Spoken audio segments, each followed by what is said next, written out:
We'll call to order the Winona County Community Health Board. First item would be approval of the minutes from December 5th. I'll move so. Okay, motion by Commissioner Meyer, second by Commissioner Olson to approve the December 5th meeting minutes. Any discussion? All those in favor say aye. Aye. Opposed, nay. Okay. Number 3, chairperson's report. We did have a shack meeting in December.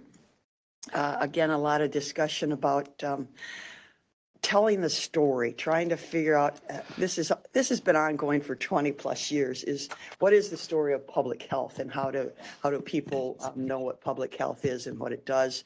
And one of the key things too is having a clear cut message to go to our legislators, and having many new legislators not really understanding what community public health is all about. One of the things, one of my personal issues is our free breakfasts and everything to our grade school kids. And the commissioner was there, and I asked her what she was doing about it and monitoring it. And she kind of said, well, it's not my job, which I understand. It's USDA food supplies and everything. But I said, we need to be at the table to make sure that it's good quality, nutritional, not empty calories and everything. So, and I was pleased. I had several other people come up afterwards and say, yes, it is in our realm, and she should be at the table to be giving guidance to anybody that needs it. So anyway, that's just my own personal little thing with kids and food. Because we do have an obesity problem. And unfortunately, I think a lot of medical people are starting to use these weight loss drug things for children, which is, to me, very concerning and a very slippery slope we would go down. So I think it is something we need to watch. Anybody else have anything on the local scene? I guess there's a lot of crud going around. So the big thing is wash your hands and don't touch your face and everything. So yeah, there's a lot of stuff going around that we'll get through. Number 4, consent business. 4.1, to approve a service and business association agreement with Olmsted County for tuberculosis clinic. Do we have any needed information? Want to give a spiel? This is just a continued contract. We had it for, I think our last contract was for 5 years, as is this one. Just allows us access to the clinic to treat and monitor anybody that has tuberculosis without us having to maintain that resource. And do we have any cases in southeast Minnesota? We currently don't have any in Winona County. I'm not confident that there's any. I have the Southeast. information. Okay. Yeah. All right. Well, that's a good thing. I'll move to approve. Second. Okay, we have a motion by Commissioner Meyer, second by Commissioner Olson to approve the agreement with Olmsted County for tuberculosis clinic. Any further discussion? All those in favor say aye. Aye. Opposed, nay. General business. Any health business? Emily, anything on the horizon that we need to know about? Ross?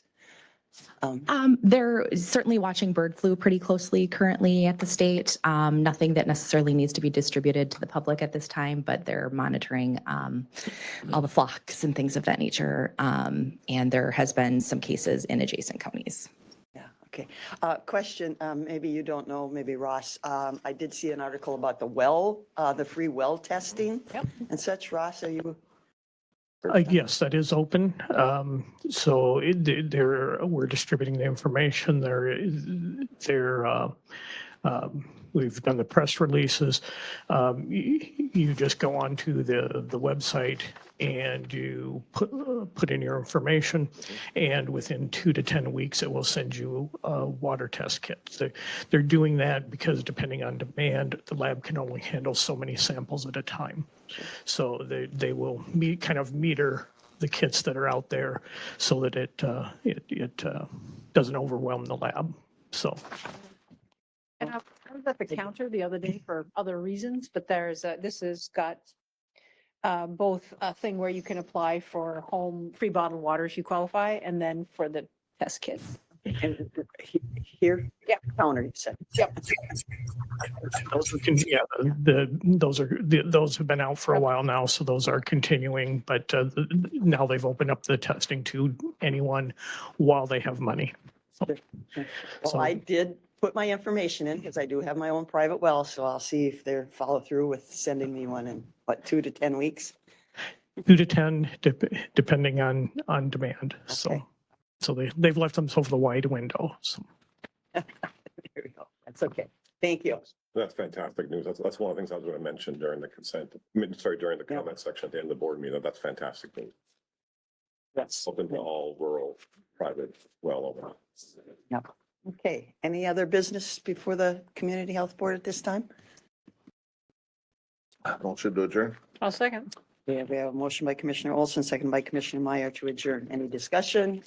All those in favor say aye. I'm honored this morning to do the oath of office for County Commissioner, both of you. And I understand you're going to do this together. You can also do it individually or Well, they've already done it. raise your right hand, and this won't take long. I, in your name, I, Josh Hillsing. I, Greg Olson. do solemnly swear Do solemnly swear that I will support the Constitution of the United States that I will support the Constitution of the United States and the Constitution of the State of Minnesota, and the Constitution of the State of Minnesota. that I will faithfully discharge the duties That I will faithfully discharge the duties of your office and your name. of the Winona County Commissioner. Winona County Commissioner. Exactly. In the county of Winona, In the County of Winona, state of Minnesota, State of Minnesota, to the best of my judgment and ability. to the best of my judgment and ability. Congratulations. Any comments? Did. Thank you, Bob. Good morning, everyone. Morning. The first order on the agenda of the first meeting in January is the election of a chair and vice chair. Make a motion to elect Marshall Orton. I will second that motion. Is there any other discussion? I'll just add some comments. I think it's important that the county commissioner chair rotates. I think it's important that we view ourselves and others view us as 5 equals. I'm confident that Commissioner Ward will be both fair, respectful. We're not going to agree all the time. There's going to be some bumps along the road, but we are a reflection of our county and our country. So I'm confident that Commissioner Ward will be both respectful and fair, and looking forward to getting things done in 2025.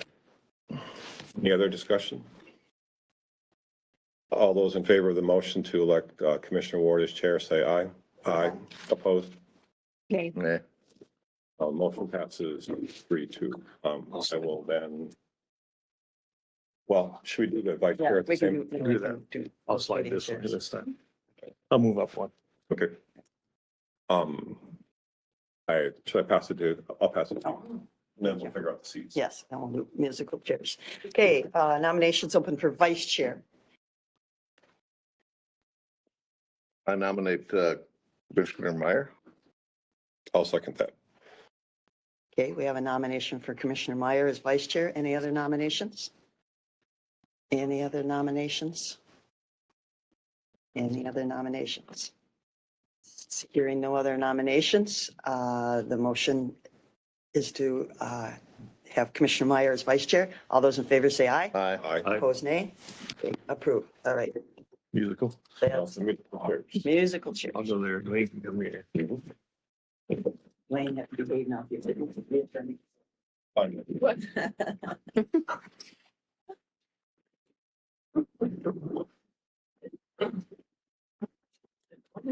Hang on.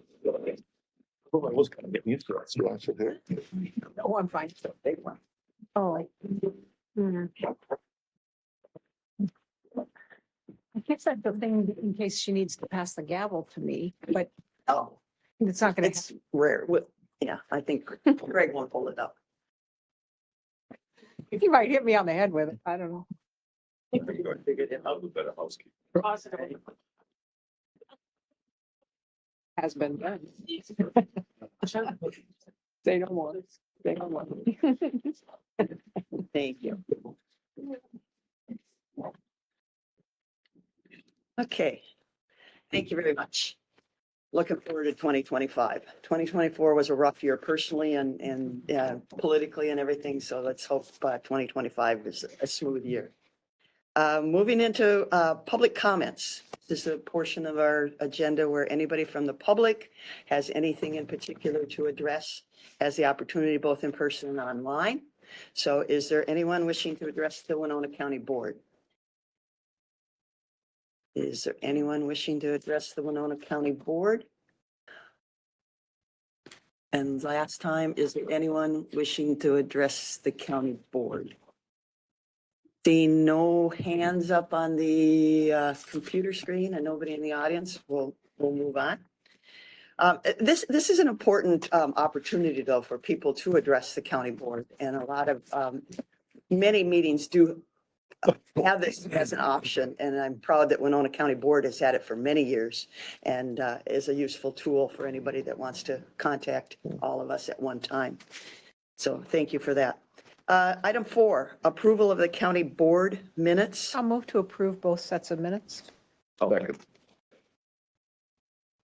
We have a motion by Commissioner Meyer, seconded by Commissioner Olson to approve 4.1 as the closed session for December 20th, 2024, and 4.2, the county board, December 20th, 2024. Any discussion? All those in favor say aye. Aye. Opposed, nay. Okay, approved. Item 5, acknowledge receipt of approved committee meeting minutes. 5.1 would be the Planning Commission, 5.2 would be the Board of Adjustment. So moved. Second. Okay, we have a motion by Commissioner Elzing, seconded by Commissioner Olson to approve the Planning Commission from November 21, 2024, and Board of Adjustment, November 21, 2024. Any discussion? All those in favor say aye. Aye. Opposed, nay. Okay, approved. Acknowledged. Consent comments and approval of the agenda. We'll start Commissioner Vagley. I'll have 2 comments at the end of the meeting, please. Okay. Commissioner Elzing. Gone, or excuse me, gone. A potential comment about me potentially being gone for a meeting in February. Sorry. Okay, Elzing, comment, all right. Commissioner Olson, Nothing for me. Commissioner Meyer, Yeah, just one announcement. Attorney Sonneman, Nothing for me today. okay. And Nothing, Mr. Madam Hulty. Chair. Okay, and then I have a couple of announcements, so. With that, I'll move to approve the consent agenda. I'm sorry, the agenda. the agenda. I'll second that. Okay, we have a motion by Commissioner Myers, second by Commissioner Vagley to approve the consent agenda, or No. the agenda. See, I got you to do it, yeah. The agenda The as agenda, presented. yeah, that's No right. modifications this month. So all those in favor say aye. Aye. Opposed, nay. Okay, that's approved. Ms. Hulty, would you read that into the record, please? Absolutely. 7.1, approve conditional use permit for Jeremy and Rebecca Church. 7.2, approve cancellation of January 14th, 2025 county board meeting. 7.3, approve purchase of service agreement with Olmsted County for tuberculosis clinic. 7.4, approve renewal of service and business associate agreements for day training and habilitation with ABC La Crescent. 7.5, approve renewal of service and business associate agreements for day training and habilitation for ABC Works Caledonia. 7.6, designate publication of transportation projects on county website. 7.7, approve amendment to well sealing contract with Clifford Pierce. 7.8, approve 2025 State of Minnesota Federal Boating Safety Equipment Grant. 7.9, approve LG 220 gambling application for exempt permit, Bluff Country Chapter of Minnesota Deer Hunters Association. 7.10, authorize disposal of excess furniture and equipment. And 7.11, confirm payment of disbursements. I'll move to approve the consent business as read. I'll second that. Okay, we have a motion by Commissioner Meyer, seconded by Commissioner Vagley to approve the consent business as read. Any discussion? All those in favor say aye. Aye. Opposed, nay. Okay, approved. Moving into general business, 8.1, review, discuss, adopt the cannabis zoning ordinance, and that's on page 107. And Eric is here. Good morning. Good morning. I believe that starts on 107 of the packet, and just a couple of points. Our Winona County Planning Commission conducted a public hearing on a base framework for incorporation to the zoning ordinance on December 19th. And the subsequent pages that you have in your packet are a result of the discussions. And if I was to just touch on that, it's a very, I guess, preliminary base framework for regulations to regulate cannabis. We have some definitions that model what the state template had been provided to us. And essentially the minimum requirements, we incorporated some setbacks from the various features for any of the type of cannabis businesses that the county would be engaged as far as reviewing and permitting. We put a chart of zoning districts and what staff would feel would be compatible to allow them through a conditional or interim use permit. And there is a couple activities that fell under a permitted use under testing facilities. So with that, we did have a public hearing. Planning Commission recommended approval, and at this point, I guess we'd be seeking the county board approval and adoption of Chapter 17 cannabis for the Winona County ordinance. By no means are we done with this. There's going to be extensive registration discussion with other county departments, and I believe we have a couple of other documents that the county board has approved. As far as the timeline, I believe there's a resolution 2024-43 that talked about the adult use cannabis. And essentially, it wanted to reiterate that as soon as possible, but no later than 90 days after the Office of Cannabis Management adopts binding administrative regulations covering the cannabis industry, as it will operate in Winona County. Winona County will begin accepting applications for zoning permits and business registrations. So essentially that we're waiting for the state to finish their amending their final rules. And at some point, the state is going to be issuing preliminary approvals. We do have to collect information yet from all the cities and townships on what their plan is as far as registration. Staff did meet with the city of Winona the other day too, I believe yesterday, to discuss where they are. We do have to start an account with the Office of Cannabis Management, and that will then be, I believe, the conduit to receive additional notification from them every step along the way.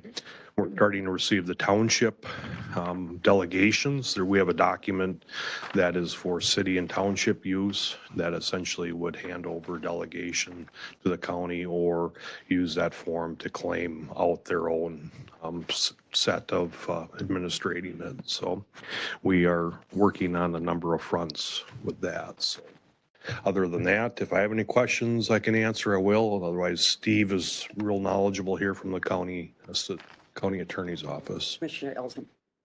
So kind of having read through that and just kind of briefly going through it here again quick, but how much of it is really state? And was there anything in particular in here that was kind of added through that public hearing that might kind of go outside of the kind of bit of a rubber stamp on the state? You know, what was really awkward or really bad, in my opinion, was they gave us a template to work from, and it was 10, 12 pages. And they tried to create a shotgun marriage between planning and zoning ordinances and county sheriff's office and the auditor treasurer.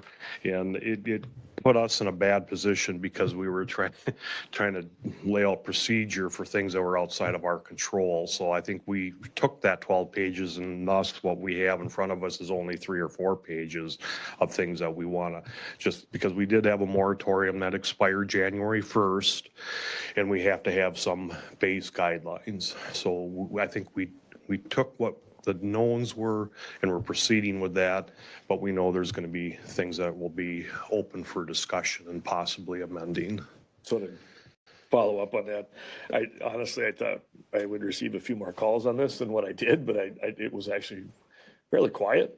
But I guess I'm just looking for, obviously this is gonna be the first kind of publicized that's gonna go out there. And I was just looking for, hey, this is really more what the state is doing, a condensed version of what the state is, and we added XYZ based on public forum.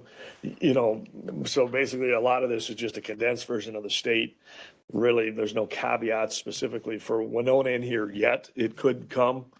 I'm looking for a summary to I give would say people as they ask. we stayed in our lane on the most part, but Okay. with that being said, that would be, our lane is regulating time, place, and manner. Okay. We identified zoning districts. Do we open it all the way up? No, it's not. It's pretty restrictive on the zoning districts. We incorporated setbacks. They could have opted not to have any setbacks from those features, but we did. We did say that we will not allow home occupation retail cannabis businesses. We want, bona fide businesses that go through the process to be eligible for those permits and licenses. So yeah, that's really it. We didn't get, Slightly modified version of the states. yes, Okay. yeah. We stuck to what we were able to. Commissioner Bagley. I also thought that I was missing something. I didn't get phone calls and I thought that there was something that was going to come up. But reading over the planning commission meeting minutes, it was a unanimous vote in support of this stage, this step in the process. This is not the end. This is just the beginning of the process. Is that correct? Correct. So along those lines, and just to get it on the table for discussion, I'll move to approve, like not meant to stop conversation, but just a one step closer. I'll move to approve the cannabis zoning ordinance before us. Okay, we have a motion. Do we have a second? I'll second. Okay, all right. Further discussion, Commissioner Meyer. Thanks, Madam Chair. So I see that we are accepting the limit of 12.5, so we're going to limit the number. And I read in the paper that that means 3. So if the city of Winona doesn't have any limits and they have 10, does that count towards the 3? That's unclear at this point. In fact, we do not have that in our ordinance that's in front of us for approval. That is something we could develop in the registration as far as limiting them for the county, but we will have to pencil that in, taking into account that the city may not prohibit that. We may have to prohibit registrations outside of incorporated limits to 3. Yeah. That's something that's yet to be seen, I So would say. it's not clear what. It's the not, state is. no, it's not firm at this point. I would hate to, if you do have someone in St. Charles that does want to open a retail store and this current arrangement prohibits that, then that St. Charles would need to do its own ordinance, I guess. And you said that you anticipate that there'll be ongoing work. So the 2 areas that I was thinking about, the first one was the limits, but the second one was, I've read the information that came from the state and AMC or the League of Minnesota Cities, whoever it was, but they also talked about security in terms of especially processing facilities, that whatever is leftovers got some kind of a street value. And so are you anticipating for that sort of an issue that if the state does not address it, that we may come back and then change our zoning ordinance to address that? I mean, that's the one issue I can think of, but I think there probably are a few more. We do. The state does have security. I think they regulated under statutes 2023, section 24227. And it says any cannabis business shall maintain compliance with security requirements established by the state, but not limited to requirements for maintaining video surveillance records, locking mechanisms, establishing secure entities, number of employees working. So they got a pretty extensive provisions already. But if we have one that would come forward in the county, we still will be reviewing that as an interim use permit or conditional use permit. So if we think there's something lacking or not going far enough, it will be in our purview to place additional conditions. And I would just point out that in the definitions, because it was a concern of mine that there are businesses that are currently selling the lower potency hemp products, but they do have THC in them, and that they are, by our definitions, they are excluded from this zoning ordinance. I didn't want to affect any business that was already in existence. We do have it in our definitions, but we do not have it on our table, and thus we elected not to regulate it at this point. Which is fine with me, yeah. I didn't want to take away something that some retailer already had. Commissioner Bagley. Eric, I'm looking at page 109, and I want to come back to something Commissioner Meyer said. 109, page 109, item 5B. It says Winona County shall limit the number of cannabis retail businesses to no fewer than one registration for every 12,500 residents of the county. That just parrots the state language. But what we're currently doing is we're not setting a ceiling, we're setting a floor, right? So what it's saying, so that's when I contacted staff, I was curious if we were setting any kind of limits yet. That'll be discussed later, is that correct? Correct. So yeah. right now, we're not setting a limit, a ceiling, no more than 3, but we must allow at least 3, just because of state statute, right? Is that the correct? Yes, that's how I Right. interpreted it. Perfect. Just make sure we're all on the same page. Okay, a couple of questions, Eric. After the planning commission, looking at your chart on page 110, you have some Ps in there, so that means it's permitted. But what kind of regulations and such? I'm kind of concerned with testing facilities. Right. It says it's permitted, so what kind of restrictions would we have on testing facilities? Well, there's like businesses in the CD and business and commercial and industry. So that means if they meet their requirements, they're entitled to this administrative over-the-counter permit. With that being said, we still look at parking, fencing, advertising. Setbacks. In setbacks, we'd still review a set of performance standards. And that was the only type of activity that we felt if it meets our performance standards and our certain sections of our ordinance, they could be, in theory, issued an administrative permit over the counter. Okay, and one of the discussions we had at the planning was, when you talk about setbacks, it was property line versus building. You're right. So that would still stand, would be Yep, property that's lines. good, that those changes were inserted in the copy you got today. And I still have a little problem with not allowing it as a home occupation. I mean, we allow people to sell eggs and meat and everything, which are controlled by USDA food standards. But we're not allowing this as a home occupation. I struggle a little bit. Are we being fair and equitable in Right. that concept? And we felt that like home occupation should be secondary to a primary use. Yeah. And these have a tendency to probably outweigh or out-trump a primary use, so. Got to make money to pay our taxes. And anything could be amended in the future Yeah, too, okay. so. And, usually the state sets the rules and counties can always be more restrictive. But this is kind of a reversal. The state is telling us we have to have, Yep. so many and we have to do this and that. So it's kind of a reversal of roles, which we're not used to. But they expect us to play nice in the sandbox. And every county is different. Every county is struggling with this across the whole state and how it all works. So one of the questions, everybody says, you can make a lot of money off of this. So any taxes, would they be a county tax? So if the city, say the city of Winona loads up with, unlimited number, and that does restrict the smaller cities and out county. Is it a county tax system? So the county would get all the tax off of this or? As far as if a sales tax would be applied, I'm not sure. I It's haven't. no, it's not a sales, Well, Minnesota. Yeah. yeah, cannabis They have, tax. yeah, isn't what it? they have said before is it's based on the number of licenses that you have. Right. And that the county gets what, 10% of 10%? Wasn't that what they? Yeah, it was they said? it was a formula. But so, would the city of Winona, get they equal would. amounts or? My understanding, Doug, last week mentioned that we had already just received a payment for some type of, and that was like the pool from the state, nothing that, Oh, yeah. no sales that occurred in this county or city. That's for the low potency.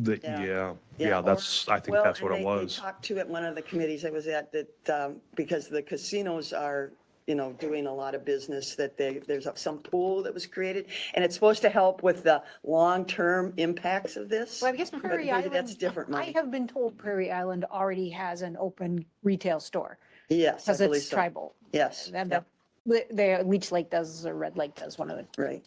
But there was discussion that there would be a pool of money for all counties to tap into to work with the overburden of the public health, the human services, the law enforcement and everything. So maybe that's part of Yep, what. there's some allocated to public Yeah. education. and- Okay, all right. And again, this is just the first and it's flexible and we can modify and we can change as this moves forward within the state of Minnesota and everything. I just had one quick question. Yes. Going back to your question on the permitted for the testing facilities, the only reason why I asked this is because throughout my whole ag, there's different labs that exist for this type of stuff, but typically they're not standalones. Now, I know the state of South Dakota works a little bit different, and there's some ISO certifications and different things like that. But when it says permitted, is it, just want to make sure I'm clear, is there a designated permit in order to do that? Or is it just saying, is that just saying allowed? It'd be through a development certificate. That's a application through That's a our county or office. state That's a thing? county. It's a county, Yep, it's a land use permit application. even if it's in a municipality. No, this is just to cover areas outside of municipalities, Okay, just in the township areas. Yep, okay, perfect. Mr. Krantz, looks like he's got a bit of wisdom for us. Two items just I wanted to make sure you're aware of. The low potency products, I believe they're going to have to register with the state and they have to go through a conversion process. And I think there's fees associated with that, so it impacts them that way. The other thing I wanted to make sure you knew that I brought up before the Planning Commission is that we've established this timeline and we've delayed it past when we should have ordinances in place. Because the feeling is or was that we need to have the county set its regulations before we set ours. You mean the state? The state, I'm sorry, yes. Recently, the state gave some indication that they might be moving forward more quickly on some of the applications. We had thought it was going to be more towards the summer, but now it looks like it could be February or March for some of them, 175, I think, statewide. So I think it's important that there be a sense of urgency about these adopting a registration ordinance and making sure we have the things that are important to the county in place, even if they need to be changed later and we have more information. Other counties, as I look through what people are doing, it looks like most counties are pretty much adopting the model ordinance, and my guess is they plan to go back and revisit that, after the rules come out. Our timeline of 90 days after the state adopts its rules, it's really just from the county a good faith message that we have a schedule for this and we're going to move ahead. If someone walked in the door with an application and they wanted to litigate that, it could be an issue. So the state said no moratorium past January 1st, and this has been a pretty confusing process for everyone involved. But I wanted you to make sure you knew about that risk of over the next few months. All right, thank you. It is on territory, an area that we're working with, but I do, in the basic philosophy, if we set the rules and then we keep changing, I have problems if we keep changing rules. So I mean, I think we need to try and get it as clear and concise for anybody that's investing in a business to start with. And of course, will they be grandfathered in, whatever the rules are at the time, or are we going to constantly change the rules on them? I have problems with changing rules on people after they've established a permitted function. Yeah, and I should add too that under the statute, if somebody does apply and they're approved by the state, the county has 30 days to approve or deny that. So if the county isn't ready to act on them, it could result in somebody being approved without much control over it. Okay, all right, well, that's the legislators saw fit to put this on our plates, so. So there is a motion to accept the ordinance as presented. Any further discussion? All those in favor say aye. Aye. Opposed, nay? Okay, approved. All right. stay tuned, I guess. Moving into department recommendations, 8.2, discuss and appoint citizen advisory committee volunteers. And there was an additional bulletin at our seats. And how would let's see, that starts on page 121. And I would like to say I was very pleased with the number of people that we had willing to fill out our application and step forward to our citizen committee, advisory committees. It speaks well of the public and their interest in what we do. So that, to me, it was great to see so many applicants. There's some that are anywhere we want to start. Some are have, dual committees that they wanted to do. Some are limited, and some are, we still need applicants. Any preference how we go down the, Commissioner Vagley? If it's okay with the rest of the board, maybe we could take care of the ones that are easier and leave the more complex ones to Sure. the end. Sometimes if a person has applied for more than one, it's better to get, I think, planning and board of adjustment out of the way right away. We could do that as well, or avoid the committees where there are people applying for both. So like, to me, there are some simpler ones.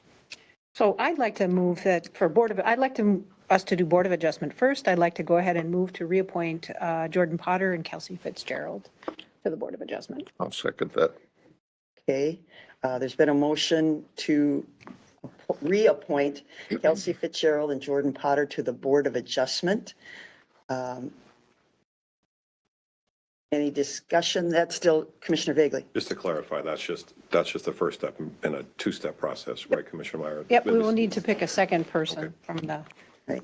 new.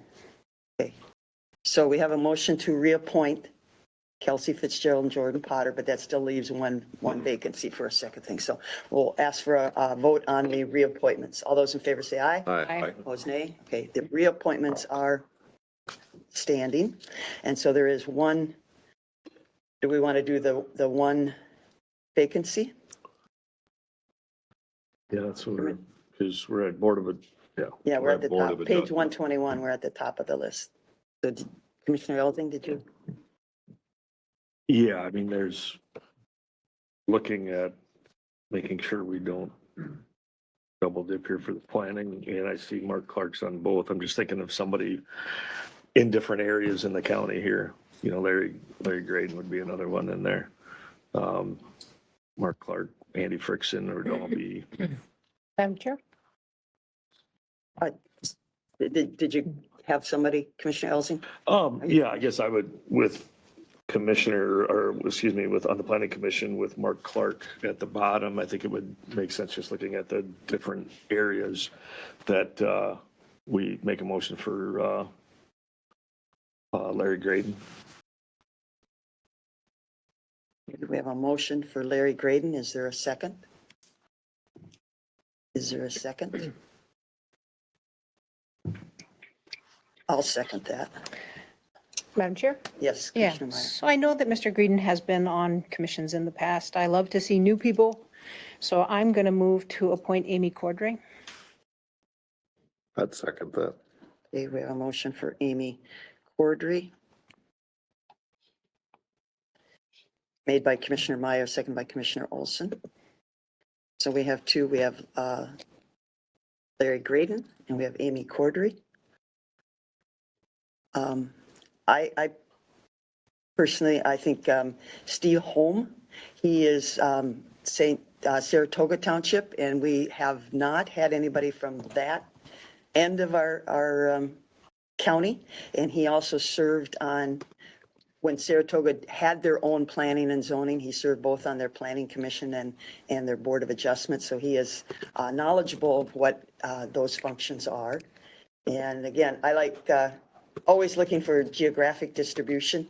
And I feel that end of the county has been unrepresented for some time. And I can support that too, just agreeing with that. It's a bit of but it's left or right there a little bit for me as far as, it's a horse apiece. That'd be a better way to put it there.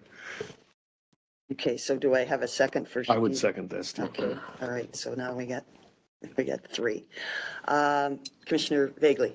Please remind me, we have to have one person who serves on both Board of Adjustment and the Planning Commission, right? So we need Correct. to be mindful, and it's their decision who they select. Yep. But we just need to make sure that we make it possible for. So for several years, it has been Jordan Potter. Right. Mhm. Yep. Okay, I guess we'll proceed to vote. The first one was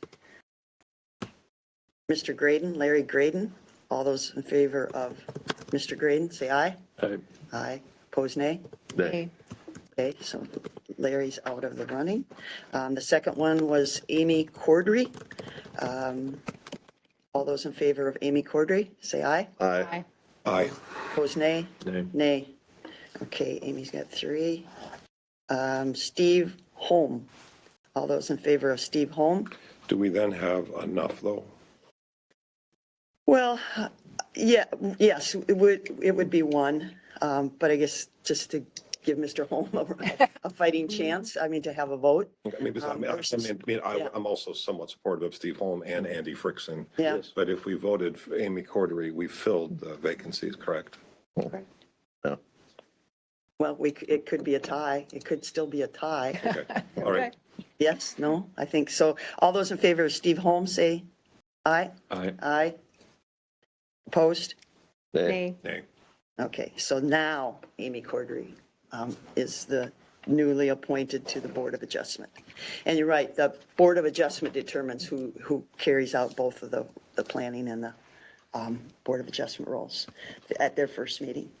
Okay, moving down the list, Economic Development. We have one vacancy, no reappointments, and we had one new applicant, Donald Evenson. I'll move to appoint Mr. Evenson to the EDA. I'll second that. Okay, we have a motion to appoint Mr. Evenson by Commissioner Meyer, second by Commissioner Vagley. Any further discussion? All those in favor say aye. Aye. Aye, opposed nay. All right. Health and Human Service Advisory. We had 10 applicants. I'm sorry, Commissioner Ward, did we skip extension? Oh, I'm sorry. Yes, extension. We have 4 vacancies, received 2 applicants, one reappointment and one new. Make a motion to reappoint Linda Johnson and Rachel Stoll. I'll second that. Okay, we have a motion to reappoint Linda Johnson and new appointment Rachel Stoll to the extension. Any further discussion? All those in favor say aye. Aye. Aye. Opposed, nay. Aye. Now, that does leave 2 vacancies, so that'll go on our ongoing list of openings. Okay, thank you. All right, Health and Human Services. This is 6 vacancies, received 10 applications, nobody eligible for reappointment. Again, a huge group to pick from. Yeah. And I thought really qualified. This is a good problem to have. And this relates to something I want to, at the end of the board meeting, we talk about comments. I want to put a pin in this and come back to this, because we have a lot of good people. And some of them, I think their primary interest is human services.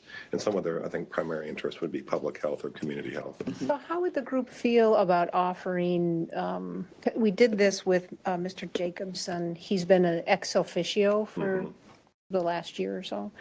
So we can certainly offer ex officio to anyone who we don't actually appoint. I don't know how the rest of the board feels about that.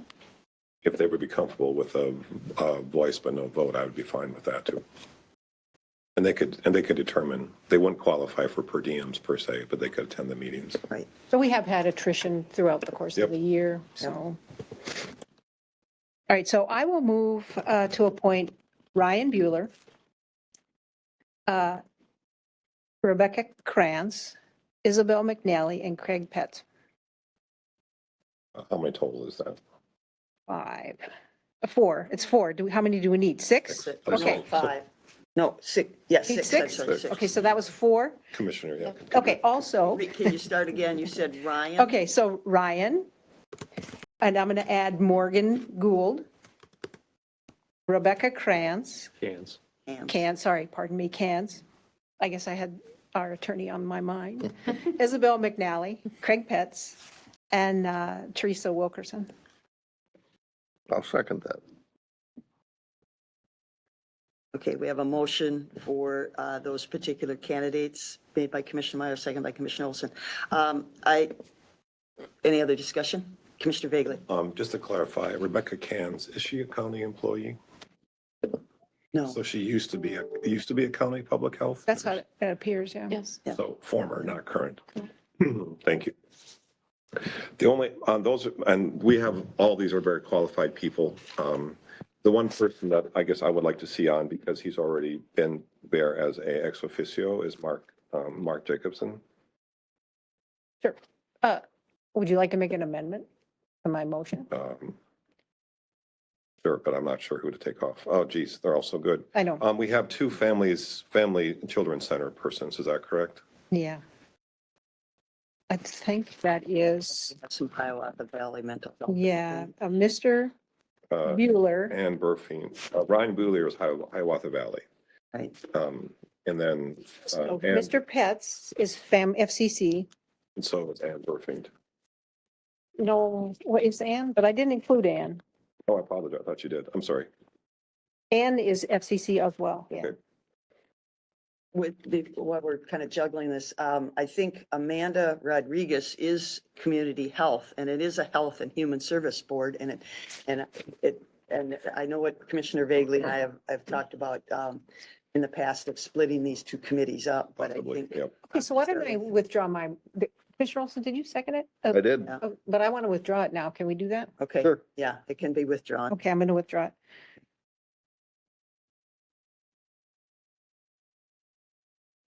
Somebody else take a So- stab at it. Good thing. Well, how about if we just go around and mention, maybe each person could share one or two or three people, and or people can pass as well. Well, Because, clarification, Mark Jacobson has been there, but as an ex officio. Yeah. correct. Correct, Yeah, that's okay. right. All right, And he, is he? I think he would help meet one of the criteria in terms of those that we provide services for, et cetera. So that's why I think he's an important. Otherwise, all of them seem very qualified. Okay, so Commissioner Vagley, you want to advocate for Mark Jacobson? Yep. Okay, that's one. I see we got 6 slots. Anybody else? Or we'll just go the first round. We'll go right around. Commissioner Elsing? I'm a little bit indifferent. I think they're all pretty well qualified. I don't know if we can really rank them position that says one Yeah. or two. So honestly, for me, it would be just if everybody has a voice and probably equally, obviously Rebecca Cans, I know who that is, Craig Putz, these people would probably be good that have some experience and see a balanced board here. So, Okay, so potentially yeah, Ms. Cantz? yeah, I believe so. Okay, all right. Commissioner Olson? I'll go with Craig Putz. And he is what, family and children? Yep. And do we have, Not now, currently no. okay, so that would fill a slot. Okay. All right, Commissioner Meyer? Isabel McNally, I'm fine with the ones that have been mentioned, and Ms. Morgan Gold. Okay, and she's what, the substance abuse? Yep, she works for ASAP. Okay. So that's 5. Okay, I would advocate for, with everybody having Amanda Rodriguez, because that is a public health position, Right? and we need that, so we got 5. Was there anybody else on this list was also a ex officio? So we do not have, we have 2 people who applied from different positions within Hiawatha Valley Mental Health. I think either one of those would be fine. Ryan Bueller or Teresa Wilkinson. I don't know either one, I'm not sure. Was Teresa more the communications? person? Housing support and arms practitioner. I think she Oh, probably housing. has more direct experience. Yeah. Well, then again, Ryan Bueller, he formerly was the director of the Developmental Achievement Center, so he has a ton of experience. They're 2 fantastic people. Well, housing is a big thing, Mhm. so maybe Go with Teresa go with Wilkinson. Teresa. And like Commissioner Meyer said, those who we couldn't find a spot offer a chance to join as ex officios. So then we would make that offer to Mr. Bueller and and Ann Burfing. No, I think to Teresa Wilkinson. So you picked Ryan? No, I picked Teresa Wilkinson. Yeah, right, so I'm saying we'll offer an ex officio Yes. to Oh, Ryan and thank you. Ann, right? Well, to any of them, I guess, And I Isabel? heard to any of them that Yes. didn't get, I picked Isabel as a, yeah. Oh, Okay, And can we go? We already put, yeah, we'll go over the list again. And Rachel Stoll, actually, we did appoint to the Extension Committee, so that we don't have people serve on two committees, so unfortunately, that was her second, but I guess you're right, we have 7 people. Right. We've picked 7 people, yeah. did we pick 7? I don't We know. we did. With this last go around, and I had Mark Jacobson, Rebecca Cans, Craig, is it Poots? Morgan Gould, Amanda Rodriguez, and Teresa Wilkinson. Yeah. I had asked for Isabel and for Morgan Gould. But you,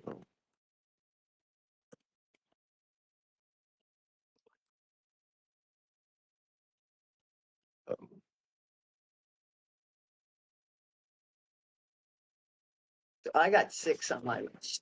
Who do you have? I have Mark Jacobson, moving up from a ex officio. I have Rebecca Cans, being one of the public health. I have Craig Putz, and Craig is family and children. Morgan Gold is substance abuse. Then I have Amanda Rodriguez is public health, and Teresa Wilkerson was housing. That's the 6 I had written down. And then offering ex officio roles to anybody that did not get directly. So that only leaves what, Ryan, Ann, and Isabel. Isabel. Isabel. If they would like to be ex officio, they're more than welcome to the table. I can live with that.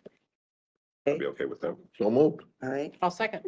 all right. We have a motion and a second. Ms. Holte, did you get the list? Yes, ma'am. Okay, all right. And again, this is a good problem to have. It makes for a clunky conversation, but it's far better to have this problem than Right, then- not have enough people. Absolutely. Okay. And they're all very qualified. Wow. Are we all clear as to who we're appointing? Think so? Any further discussion? If not, all those in favor say aye. Aye. Opposed, nay? Okay. They are our appointees. Parks and Environment, we had 7 vacancies, received 6 applications. We have reappointments of Dave E-step. Estep, Amanda Gentry, Beth Stanford, and then we had new Kate Berg, Dale Hadler, and Ann Morris. The wishes of the board. This is another issue where Commissioner Meyer made the point about doing planning commission and board of adjustment first, because one approach would be just to appoint those 6 to fill 7 vacancies.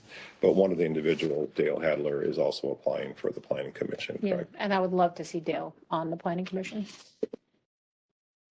So I'll make a motion to reappoint Dave Estep, Amanda Gentry, Beth Stanford, and then to also appoint Kat Berg and Ann Morris. I'll second that. Okay, we have a motion to reappoint Dave Estep, Amanda Gentry, Beth Stanford, and new appointments, Kat Berg and Ann Morris. Any further discussion? Commissioner Elsing? Well, I know Dale has written down one, it seems as though his kind of passion, especially considering he ran for Soil and water. soil and water, and just how in depth he is on that side. It makes a little more sense, I think, to keep him on the park and environment advisory versus, where his experience is versus in the planning commission. That was just my thought, because we have plenty of people in the planning commission. We don't have enough people for the parks and environment. So I realize it might be 1 and 2 listed, but I just look at experience and I look at the fact that we have the opportunity to fill that closer to what it is. So I realize it might not be perfect, but we do have plenty of people down on the planning commission to pick from. So I guess I would support that, just based on trying to maximize efficiency on these committees and boards, and the fact that they are signed up, because we've signed up Rachel Stoll as her number 2 also instead of number 1. So Yep. I guess I would sooner see it that way. All right, wishes of the board? My preference would be go ahead, and when we get done with, we get done with them, we'll come back and revisit that one. If Dale's still available. Okay, then we won't make any appointments to the Parks and Environment at Nope, this time. I support Withdraw? them. No, I support the motion that was made by Commissioner Bagley. Okay, I'm gonna Commission, say that. motion made by Commissioner Vagley to reappoint Dave Estep, Amanda Gentry, Beth Stanford, and new Katberg and Ann Morris. All those in favor say aye. Aye. Aye. Those nays? Nay. Okay, all right, so those will be the new appointments at this time. We may come back to that. Because it would be, actually, there would be 2 vacancies on that committee, correct? Right now. Yeah, as of right now, as we had 7 and we only appointed 5. Yep. Okay. The Personnel Board of Appeals, we had no applicants, so that one will stay on our ongoing list. Planning Commission, again, we received 11 applicants. We have 3 eligible for reappointments and 1, 2, 3, 4, 5, 6, 7, 8. But actually, Jordan Potter really wouldn't be eligible to be appointed because that he may carry that role from the Board of Adjustment. And Commissioner because we've Vagley. already reappointed him. Right. Yeah. Commissioner Vagley. First, I have a question. Do we Yes. need to appoint him? No, Because- they do No. it. Perfect. That's the Board of Adjustment. But they have other options? They do. They could appoint any one of the 5 to do that dual. He's done a great job. Yeah, Yes. absolutely. Yep. So I'd like to make a motion to reappoint Eugene Hansen, John Nicholson, Louis Riemann, and then to also, for new appointments, Stephen Holm, and then Dale Hadler. So because we needed to appoint 5, and at least 1 needed to be from a rural township, is that correct? So it would be the reappointing the existing 3, and the 2 new ones would be Stephen Holm, that's Saratoga Township, correct? Yeah. And then Dale Hadler, which is City of Winona. I'll second it. Okay, we have a motion to reappoint Eugene Hansen, John Nicholson, and Louis Ryman. And new appointments would be Stephen Holm and Dale Hadler. So I did, Madam Chair? Yes, Yeah, unless I didn't want to jump in on you. You had your pen up. So technically, by state statute, this is your appointment. yes. Yep. And I'm wondering, do you want our input? Are you willing to abide by the input of the full board? Well, I'd like to make. Yeah. I think Yes. having Mike Miller would be also great, especially just some representation from the western side of the county. It is a municipality, Stephen Holmes would be also good. Obviously Jordan is, but we'll figure that one out. Mark Clark would be good. There's a lot of really good names on here. Yep. But, our, in essence, our municipality over there really doesn't have a lot of active people that get into the boards, and it'd be nice to see some Western representation. So I would support Stephen Holm and Michael Miller. And you're right, that for some odd reason, our zoning ordinance says it's with the But board chair. state statute as well, so we can't change our ordinance because the state says. We can always challenge the state. I'm always up for that. Somehow I think that's But the true. board chairs can agree to abide by it. Right. The So consensus of it. currently, we have John Nicholson. He represents the megapolis of Dakota. I think he's on the fringe, but he's really close. Shep Dale Osted, he does live in the city of Lewiston, so he is a city person. Eugene Hansen, rural. Lynn Carlson has completed her terms.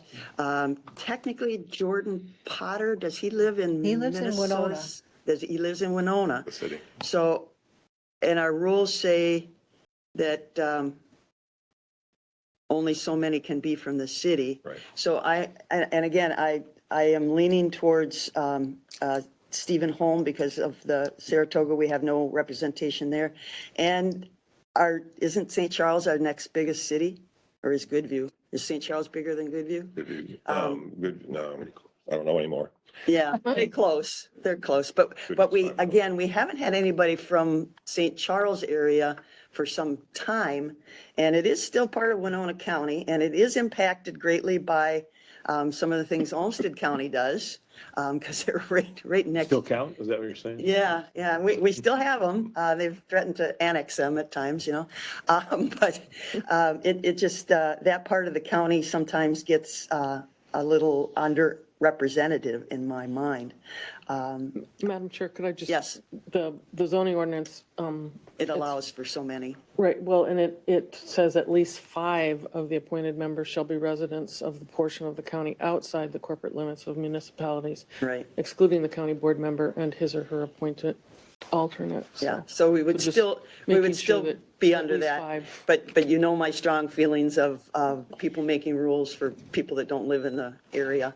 And I'm actually, just- Mr. yeah. Miller would live in the city of, I think he lives in the city of St. Charles. And to also have a balance, so Yeah. as you're doing, so, Yeah, yeah. yeah, that's- okay. Geographically diverse membership.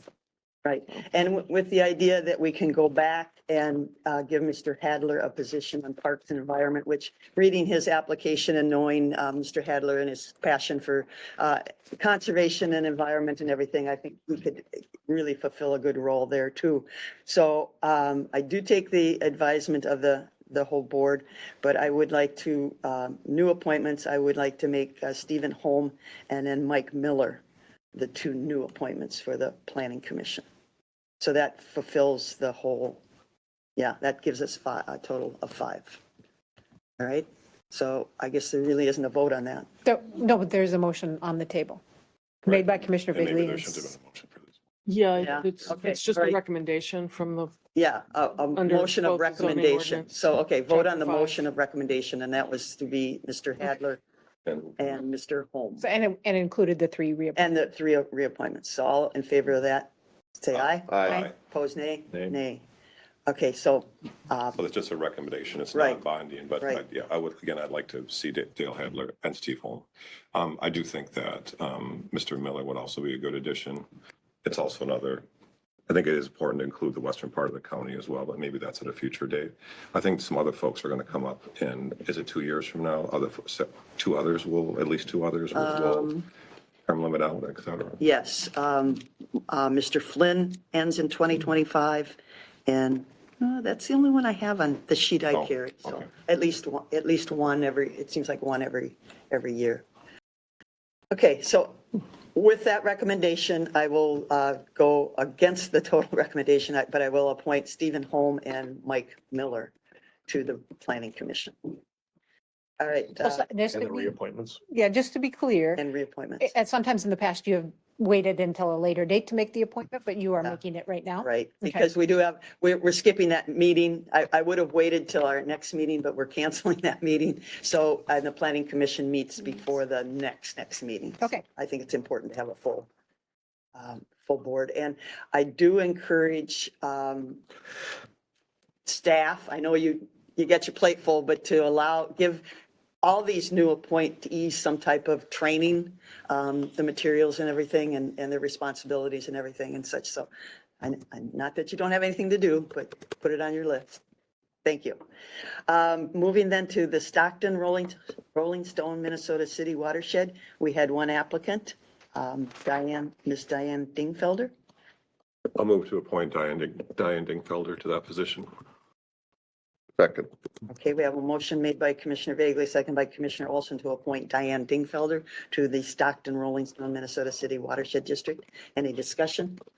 All those in favor say aye. Aye. Aye. Opposed, nay. Approved. Veterans Service Advisory. We have one vacancy and received 2 applicants. Commissioner Vagley? The 2 very qualified persons, 2 great individuals. I'll move to appoint James O'Bigelow to the Veteran Services Advisory position. Do I have a second? I'd like to second that. Okay, we have a motion and a second to appoint. That's a Mr. tough one. Both good. But it's, I mean, the main gotta reason, pick John Grosshart does a lot of great work with veterans, but he's not a veteran. Has family members who are veterans, but James O'Bigelow is actually a and I veteran. don't hold that against him, but we're forced to pick Right. one. Yeah. So Right. I definitely, with With our past actions, could we offer, and I don't remember how we set it up, could we offer Mr. Grossart a ex officio role? Suppose we could.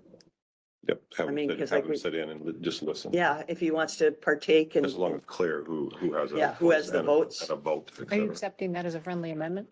Yes. And I'll second that friendly amendment. okay.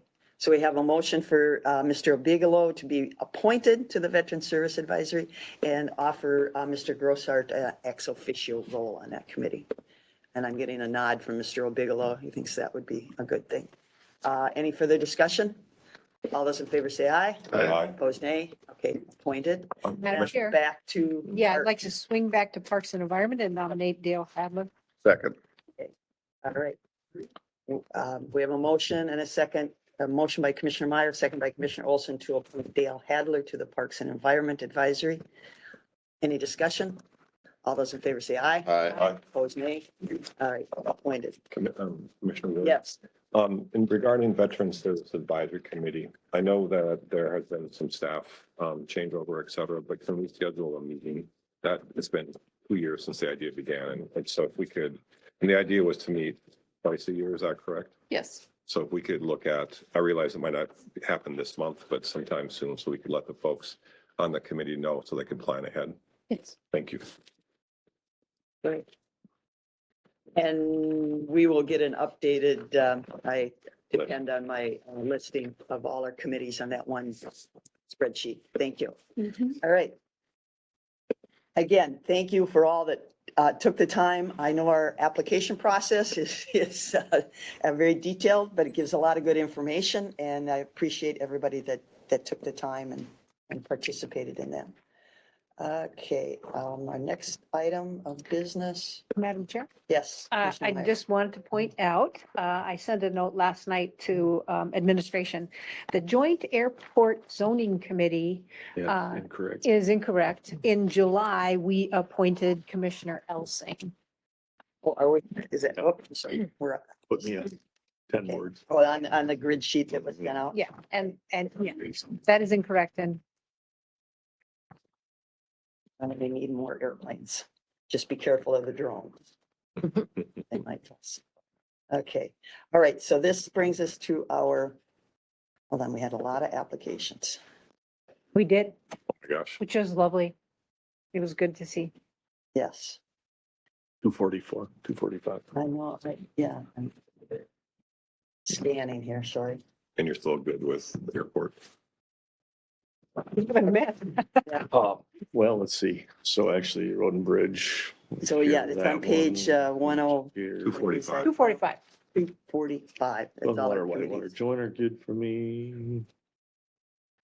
Well, a couple ones in there might be. The Land Records Committee, if that's something, Commissioner Olson might be, especially just considering it's close for you, and closer. That might be one that I could let go of that. Just because I am on the other one here, I chair the Road and Bridge. I'm trying to cut down a few of these because I think I'm on 11 of them now. Where is the airport? I can't find it. It's Um, midway. Yeah, it's kind of about Perfect. Thank you. there. Thank you. yeah, joint. Perfect. So it So should have we been had just redone the zoning ordinance. And for the airport. yeah, and so my guess is they won't meet again for 10 years.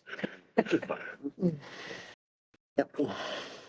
But actually, we want an active airport because then that Mhm. increases the viability of our business community and everything, so. Well, I got it just because I've been in the Sure. aviation industry since I was Yep. So, all a kid, right. so So is there anybody Got a else little that bit wants to, a little bit of knowledge there. Makes total sense. anybody else wants to swap anything? It's a pretty okay. You said clear- if Commissioner Olson would be interested in land records. You want to just swap positions? I'm the alternate. I used to go, especially in the beginning, because I just want to know what it was, but if you want to swap, It could be either way. Yeah, one of the things I'm trying to encourage with all these meetings is that we try to do them same day or same week or something, because what's happening is just the amount of drive time and rearranging schedules. And I realize for staff, it can be easy to just, hey, 9:00, but it's difficult for me to try to get. So I'm trying to plan and coordinate things that work better in the evening or the same week and things like that. So we even brought that up at that last one.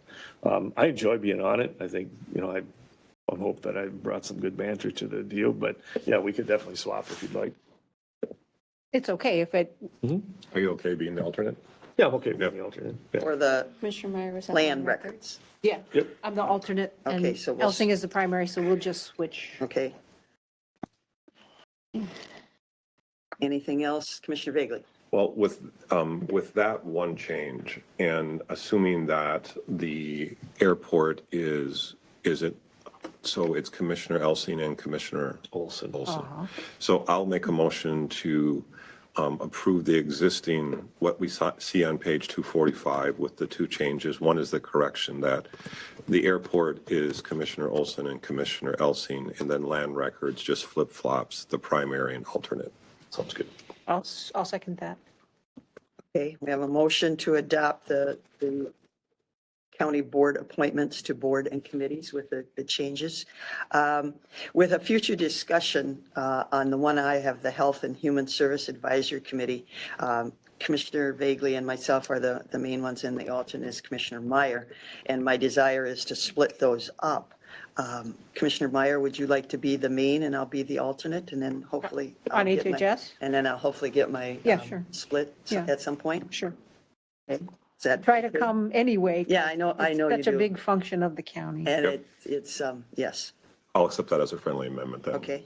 All right, we'll just switch that. I can still listen in, but I don't have to, I can, No, yeah, it's hard. And then the audio doesn't always work for you. and it's an odd time of the day to come back into the city.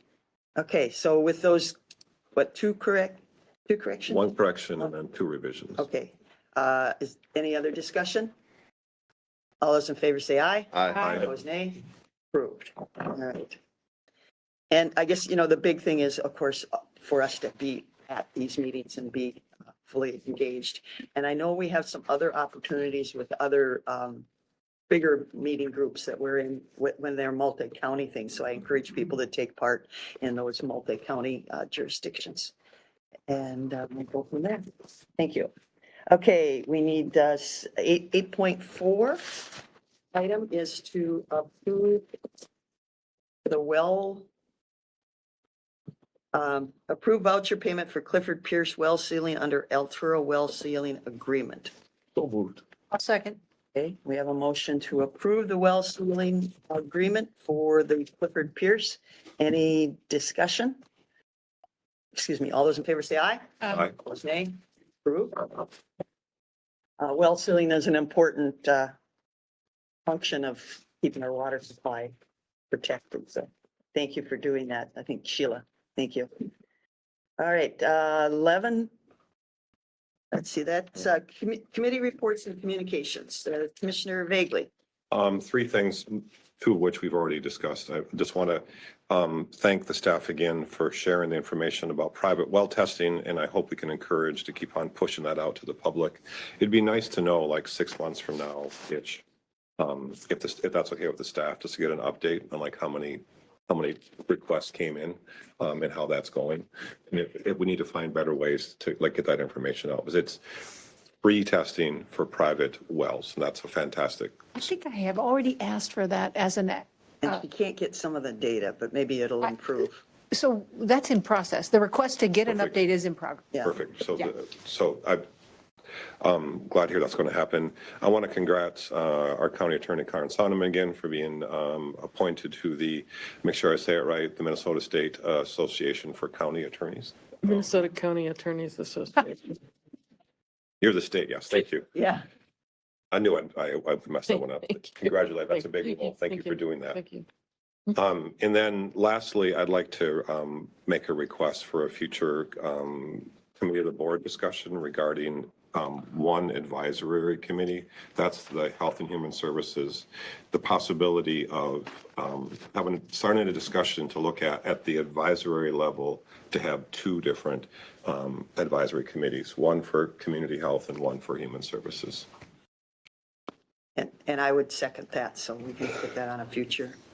Because we had been waiting for staff and new director, et cetera, and then things have kind of been, and to just begin a conversation at the advisory committee level only.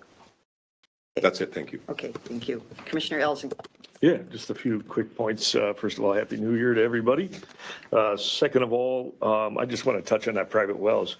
It's going to be interesting to see as this continues to happen. It's actually been happening for quite some time, especially, through the water distribution and different things we've done in the past. But what's interesting with that is as it's being exposed, just as Ross had alluded to, since '84, every well that's been done has been near perfect. 0.3%. So I really think what we're going to find out is that for quite a few years, we had very poorly drilled wells. And so what this is going to do is expose what the true problem is, which is very poor drilled wells. And because when done correctly, we don't have these problems. And that's been an ongoing thing for, what's 84 to now? 20, 40 years, we've fixed the problem. So what we're seeing is just poor wells. So it's great. I think we're getting to the bottom of the true causes of some of this. Yes, we realize there's definitely some things we can do better in agriculture, but I think it's also going to help people see that, hey, I read it on the internet, it must be true. We continue to kind of debunk some of these myths. So I'm excited about that. Probably not for the same reasons, but I do think it's going to help people that have these things understand what they're doing. Second one is potentially, I am going to be gone for the February meeting, the February 8th. Is that correct? That's the first, it's at the second Tuesday of February. February 11th, excuse me. February 11th. I'll be gone 8th to the 14th there. February 11th is our first board meeting. I'm going to attempt to zoom in. We're going to see how good the internet is where we're at. And it is a little bit clumsy when we have to zoom in. So if we don't have much on the agenda, it probably makes sense just to not to zoom in and miss the meeting. But if we have some relevant, important things. So if perhaps I could see a little preview to the agenda before the agenda so I can make some of that determination and for that meeting. So I just want to let everybody know if there's any concerns that will be potentially, I will be gone. It's just a matter of what I'm capable of doing in Puerto Rico. So that's it for me. All right, thank you. Commissioner Meyer. Thanks. I don't have enough of these for everyone, but anyway, so the Minnesota Intercounty Association is having its annual legislative forum. It's going to be hosted in Prior Lake. It's on the 30th, starts at 2, goes till like 8 o'clock at night. We hosted it last year. I did just want to give an update about MICA. They had asked me to be on the search committee because Matt Massman, the executive director, left and took a position at UMD. We had narrowed the field down to 6 really good candidates. The in-person interviews were on the day of our last board meeting, so I couldn't attend that, so I haven't gotten an update yet. But I thought they were, I think there were 2 of those 6 that for sure could handle and do as well a job as Matt had done. They have also asked me to be on their executive committee as I think the treasurer, and the vote on that will happen at their January meeting. Fantastic.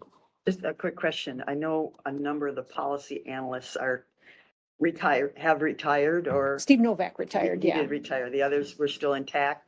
Yep, Okay. yep. all right. Well, I mean, so Carly She kind of goes. Carly back and quit forth. and they hired somebody, they like hired a service to do that. Okay, In the same way that they hired Golf Public to do the environmental stuff. okay, But they did hire a replacement for Steve Novak, who does transportation. Okay. And she was at the last meeting and she spoke, and she certainly has great credentials. So, okay, good, because this changed in an Yep. organization. absolutely, yeah. All right, thank you. Anything else? Well, and Nancy Zaleski she's filling in until the replacement hire happens. Yeah. And they had a pretty aggressive schedule for that, so it may happen as soon as later this month. Okay, all right, anything else? No. Okay, a couple of things that I had is, I'm not sure if everybody saw the announcement, but My Energy, our rural electric cooperative, received a federal grant. They got 14.1 million in a grant and 14.1 million in a loan from the USDA for a fiber optic project. And it'll serve like 2,255 people, 55 businesses, and 235 farms. But it's just awesome. I know they came to us in our EDA and however we can support that project. It just brings, that part of the county up to I have said before, it used to be when you bought a rural property is do you have electricity and do you have good water? Now it's electricity, water, and internet is at demand. And Commissioner Meyer, for your information, today they were Centec. My other rural co-op was supposed to be hooking my house up to the fiber All right. that they laid last summer. We will see your shiny face in future Because meetings. I used to, the squirrels weren't running fast enough and I couldn't do video and audio at the same time. But bringing us up into the new generation of electronics and communication. And then January 9th is considered a federal holiday, the passing of our past President Jimmy Carter. So it is a federal holiday, but the Winona County will be operating and functioning as normal. A great man that outlived, a long time, first president, the longest living president. And so now that's gone, but he did a lot of great things, and a lot of people are remembering him not only as the president, but as his work after being president and the things that both him and his wife did. So January 9th, that is a recognized holiday. Other than that, Commissioner Ward, Yes. I apologize. Yes, that's okay. Following up on Commissioner Elzing's announcement about February, I think we do this anyways, but if any commissioners are gone for any reason, if you have something you want to, not only, to me, there's two questions. Is it worth, trying to figure out the technology to zoom in? Other issue is there anything that you, on the agenda that you want to wait? We, as commissioners, the rest of us should just talk with staff about, let's just bump it back so that we cover something when you're here. yeah, we'll leave all the controversial stuff for when you're back in town. Appreciate that. All right, with that, I would entertain a motion to adjourn. So moved. I'll second that. Okay, motion made by Commissioner Elzing, seconded by Commissioner Vagley to adjourn. Any discussion? All those in favor say aye. Aye. Aye. Was nay? Adjourn. Let's take just a 5 to 7 minute break here. Please. Yes, and thank you. What's happening next? Committee of the Board, discussion about the zoning ordinance. It's a continuation of what had been taken on the It's table the before. comprehensive plan. I'm sorry, comprehensive plan. That's what I meant to say.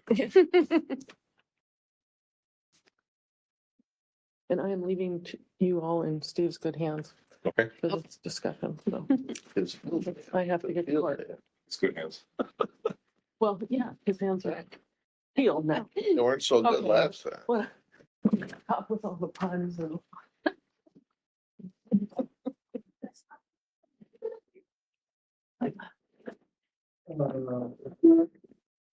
Kumbaya.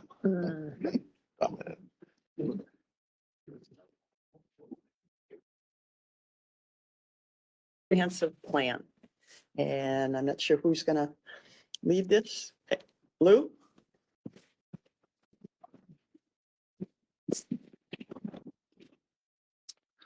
Thank you. Good morning. We've had a couple short committee of the board meetings where we just kind of heard some of the concerns, but didn't really have time to discuss. So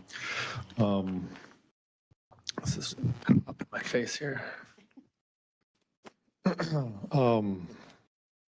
Now it's in front of my notes. The overall, what I had heard from comments previously is why now? Why so much? Why not review internally was kind of the three areas that I have takeaways. And so I guess I can start by just addressing some of those to start, and then we can go from there. Why now? We talked a little bit about that, but there's state statute 394.232, subdivision 6. That states update every 10 years. And so that's really why we're looking at it now, is because it's been 10 years since the last plan. But beyond that, I mean, the reason that the 10 years is there is because things change over time, and we need to have a time kind of designated to review and look at the past, what's worked, what hasn't worked, what's new, and then have a chance to incorporate that into the comprehensive plan. So there are a number of things that we do have needs for that have been identified over those years, and this is a advantageous time to do that. Why a bigger update and not a smaller, a review similar to what we did in 2014? Well, in 2003, 2001, 3, somewhere in there is when the previous comprehensive plan was adopted, and that was a much larger consultant was involved, much larger review at that time. In the next 10 years, then it was a smaller review in 2014. really now it's been 20 years since we've really gotten into a lot of the data, background, and inventory in the comp plan. We know that we need things like we don't have an existing land use map. That's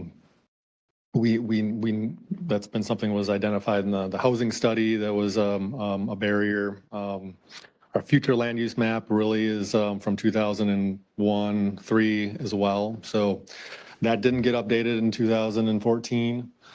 So it's largely the same. And, like just for example, things like housing,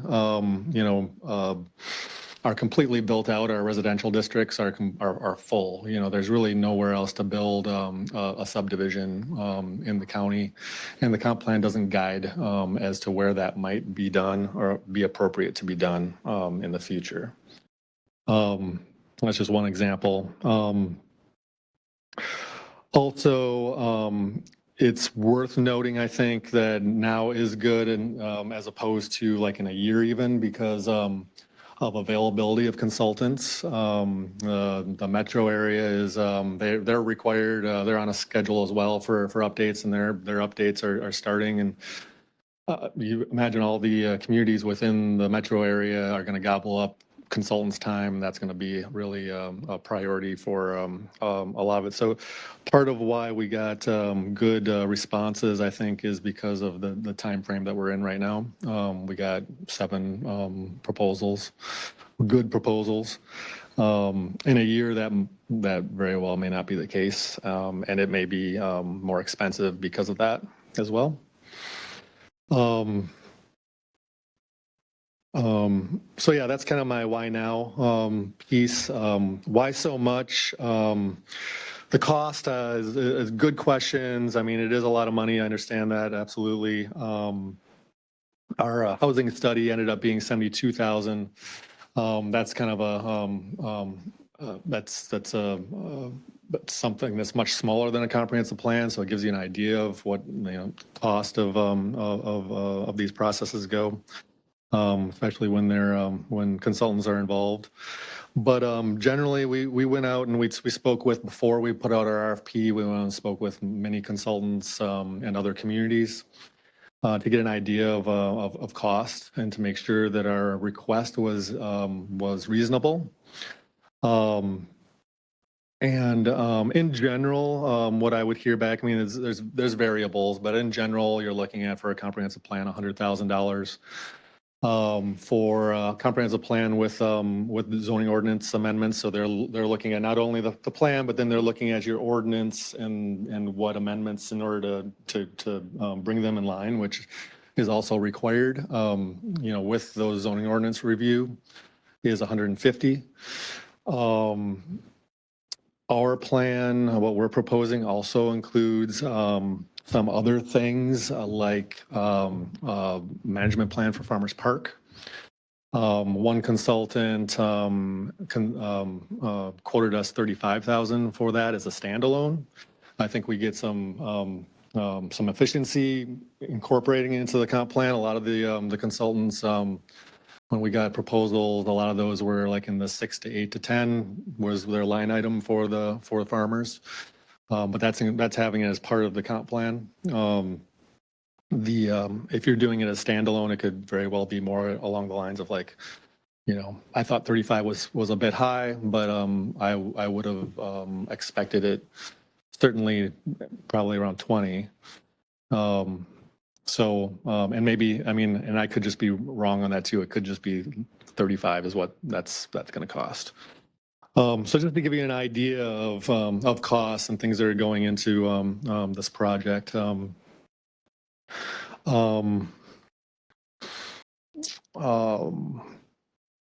Looking at comparisons to other communities, City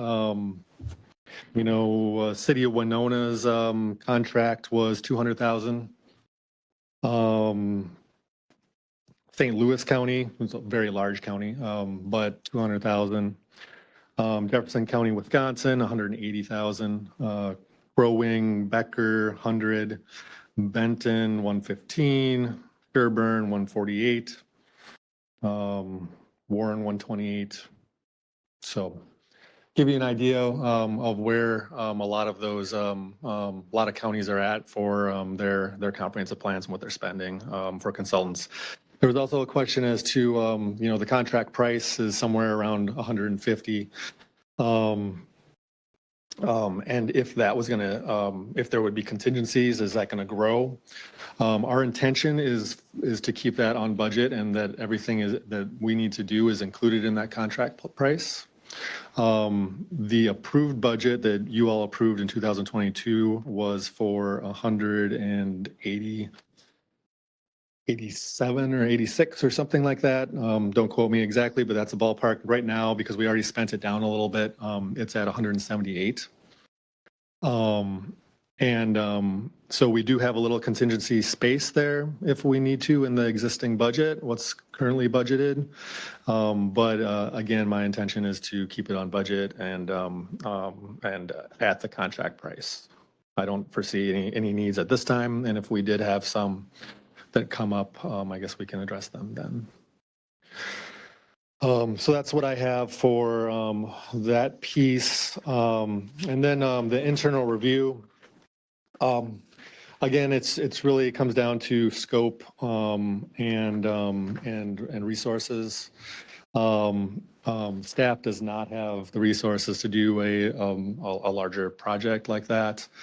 Or the expertise that's needed in multiple different areas.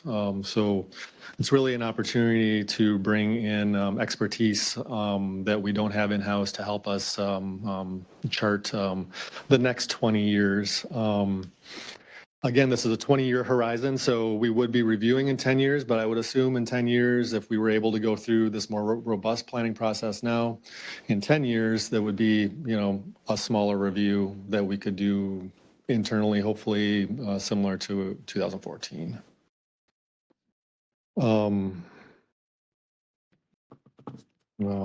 Yeah, so I guess that's all I have to, I guess, get the conversation started. If you have questions, go Yes. from there. Commissioner Meyer. May I have a question? So what you're really telling us is that I think that some commissioners have felt like maybe this time we should do a small review because last time was a full-blown rewrite. And I think what I'm hearing you say is, no, 20 years ago was kind of a full-blown rewrite, and last time in 2014 was actually just a small review. So you're advocating that it is time for us to do the full review again. And part of the justification is then really has to do with that land use map, which I do notice that in recent planning commission meetings, we don't really refer to it, but when I was on the planning commission, we used to, so. Is that part of the 150,000? That would be included, yes. Well, I have, I'll share this. I got permission to share this email. I got a very outlined email from a constituent and their concerns about it. Thank you. And Yeah, as Commissioner Ward hands that out, I guess, when we're in formal meetings here, I've received a multitude of phone calls on this, just questioning, and I don't expect the public to know everything, obviously as to what and why, especially, the more information we have could change that, but just what is I guess the few topics that have been brought up to me is it mandated, which I believe it isn't, and I'm summarizing all the different conversations, is what's the true public need? What are we gaining from this? Is there something major that we're gaining that offsets the 150,000 on a positioning agent to where we're going? We're not growing. And does it need to happen now? Is there a dire need that, hey, we've got to run right out, spend this 150,000, shift the whole course of the county to some projected idea? And again, it is nothing. I'm not saying that it's nothing against what you're saying. These are the things that have been brought up to me that I've kind of categorized the different concerns. And quite honestly, I can't give an answer because I don't know any really one particular public outcry that we have to have this. And so some of the things that were brought up, and I guess I would have to concur a little, would be, is there actually, even though time has passed, Whether it was major and minor or whether it was minor and major. It's still like kind of saying, hey, I'm going to change a perfectly good engine out for a brand new engine, even though this engine has 150,000 miles left on it. That's kind of the way it was presented. Why are we spending all this money on something that actually isn't broke yet, just because we can see down the road at some point it might have to? So the question I have is, yes, things are probably always going to get more expensive, but if we exponentially ride on that, it's going to be that way no matter what, because now we just increase the date closer to having to do it again. So in essence, and again, I'm just kind of word vomiting here, all the different things that have been brought to me, is that I'm just looking for what is the major need that we say we are going to recoup $150,000 worth of taxpayers' money just to get to zero, let alone any potential savings that this might bring in.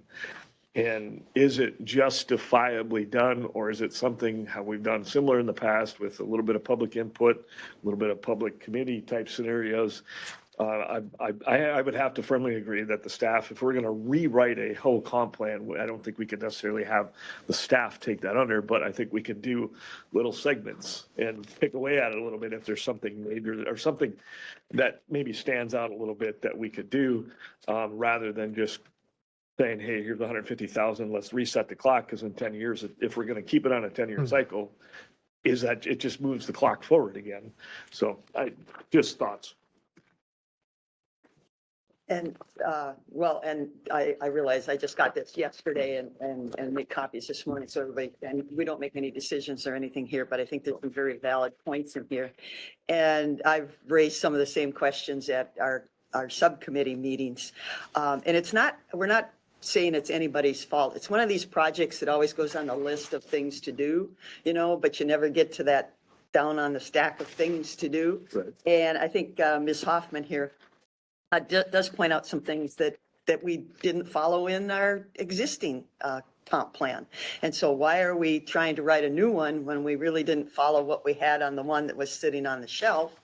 And just a concept to think about is to reauthorize the existing one and then continue to do some of our homework. I know we can't do it all in one big swoop, and it's easy to hire a consultant and they'll come in and they'll do their research and everything, but it's our plan and our citizens. So I guess I'm proposing that we just maybe every other month or something through the planning commission, take one little part of these and analyze what's going on and such. And do we really feel the need to spend the big amount for another document that unfortunately sometimes gets set on the shelf? I mean, but again, I know I just handed this out and it's something to contemplate and think about. But yeah, this is some of the feedback I'm getting too. Commissioner Vega. Just to review in terms of where are we at? I mean, so this is an important discussion to have, but the process is still moving forward, right? Or are you stopped until the board gives you clear direction? Honestly, the next step is to bring a contract to the board. So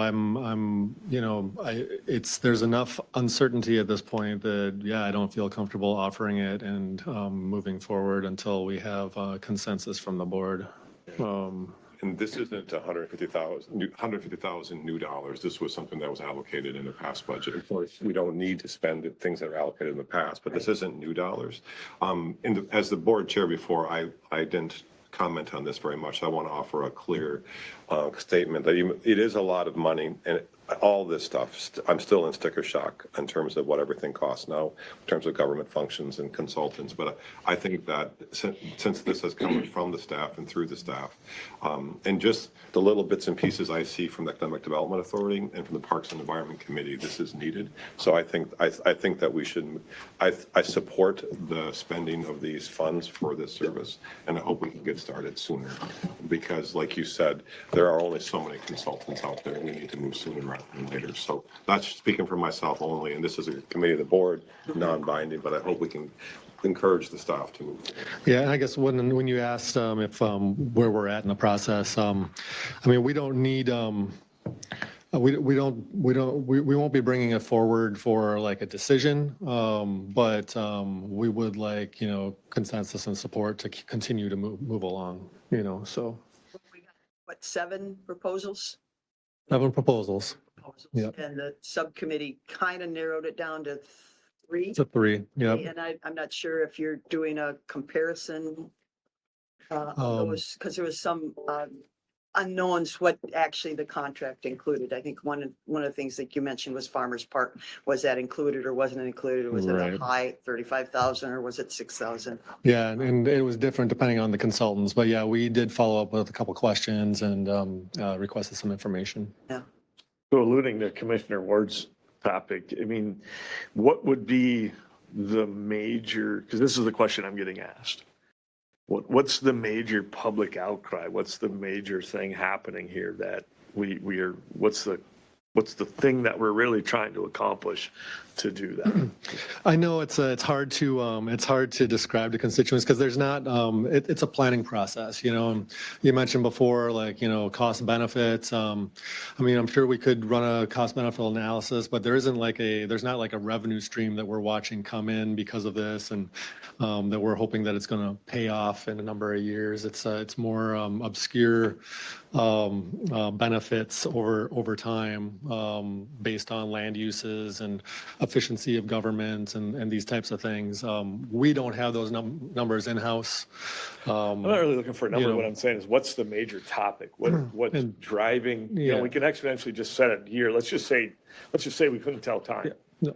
right? We don't know what time it is. We don't know what year it is. So then we would have to have a purpose. So the purpose would be, we are trying to accomplish this grander task that's outside of the capabilities of all the different committees and departments that we have. So I'm just curious, what's the grand task that public is saying, hey, we need reform to this, we need a review and reform to some degree? Yeah, and I think, I mean, it's, and we can get talking points, and that's something that we will produce if we move through this process. We'll have talking points for county board members as well as the public.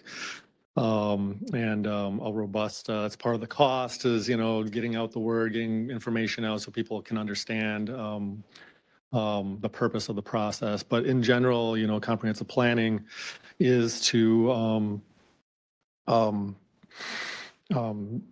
create that community vision, those goals and policy guidance. But And, I think they get what current- it is, but I'm yeah. saying, what's the change? That's the, everybody keeps asking me, well, what do you need to change? I don't have an answer for it. Yeah, we might not. We need to hear from the public on a lot of that. There are, I mean, we have a laundry list of things internally, and there's things that have come up through, you know, things like our Board of Adjustment Planning Commission when they're looking at petitions every month. There's issues that we grapple with and that we struggle with that a comprehensive plan guidance would help with. There's things that from staff level that we certainly hear from the public, people coming through with applications they want to develop a piece of land. And we struggle with giving them answers, you know, because it's not laid out in the zoning ordinance well, and it's not guided, or there's not background information in the comp plan that would support, you know, a change to the ordinance even. Especially, I mean, God, on the fly here, it's a little difficult, but things like that pop to mind. Rural businesses struggling with how to incorporate commercial uses in ag district. You know, where do you draw the line between, you know, something that is but we're constantly struggling with, and rightfully so. That's what it is, trying to find the balance between, you know, what goes in your, like, you think about living on your farmstead, your home, and your neighbor wants to build a large commercial enterprise next door, and they're used to seeing and interacting with their environment in a certain way, and now we have something different that's more commercial or even industrial in nature. And then that also has costs to public services like roads and electricity and water. It really does, it includes all that stuff. It's hard to quantify and qualify that, but those are the types of things that we're constantly trying to grapple with on a month-to-month basis on our Planning Commission and County and Board of Adjustment. Real quick, to that point, there's also things like Dwayne said, our Economic Development Authority and our our Parks Environment Committee and others, that these things kind of come up that they've been talking about for years, issues that they want to get resolved. And, this is an opportunity to do that. So, no, those are good questions and they are notoriously hard to answer. But we will do, we will do our best to try to do that as we move forward. Commissioner Olson? I participated in the last one. I participated at the city level when they did them there as a citizen. So I do see the benefit of them and I support it. So, and just, I guess you could, as a show of hands, maybe we could cut the discussion short. Well, so I'm going to refer to the document here, and you allude to things, but we don't hear those things. And again, this comp plan is a philosophy. I find great value in updating the zoning ordinance, but this is philosophical. But here, again, the plan maintenance, number of land use permits processed, number of subdivisions, changes in preparation of an annual report. I guess I would like, before we jump on the bandwagon and spend it. So how many variances did we have the last, I don't know, pick a time frame. What were they, why were they requiring variances? And I know a big majority of them are septics that are too close to property lines. So maybe that's an area that just needs to be In Dresbach or changed. Dakota. Yeah, and the small little areas. But truly, what are the numbers? Because we don't have an annual report that says this were the things. And again, do you have time to do that? I don't know. We do. Eric presents it and gives it to you every year, and usually in February. There is one for the last number of years, and there will be another one coming. So we can provide the one from 2024 again, and you should look for one. Yeah, it's okay. It's easily forgotten at the beginning of the year, but yeah, that does come out. Read some of these other counties that you threw out, and my gut tells me I could change the name and accept the report. Because again, it's a lot of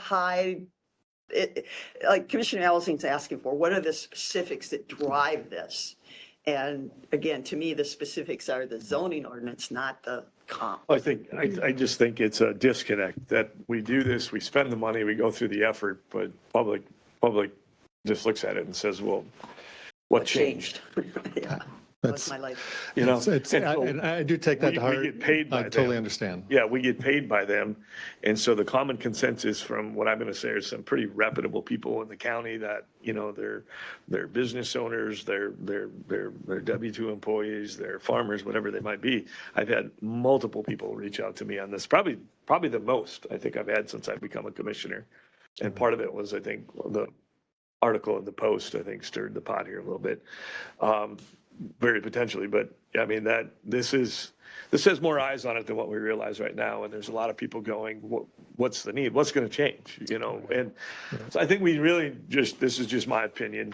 And I've thought this beforehand too, understanding what comp policies are and, realizing what it is. I think what the taxpayer is saying is, hey, please don't spend any more of my money frivolously. We already hired these people. We hire a lot of people. There needs to be a clear and concise agenda as to why we need to go spend this. It can't be just, hey, because, and maybe, and we should maybe do this or that.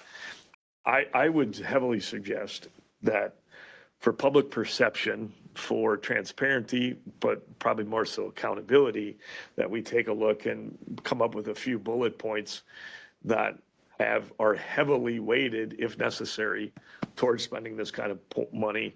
Or can we, maybe allude to what Commissioner Ward said, can we just break it down in certain little segments and tackle these little segments as time goes? One of the big things about putting a grand plan together, and I've done this, I'm currently doing it in our own business with a merger acquisition, is trying to predict everything in a small amount of time. It's virtually impossible.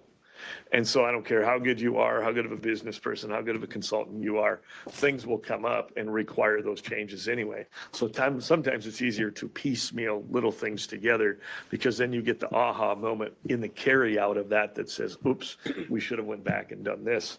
And then the redundancy goes down. I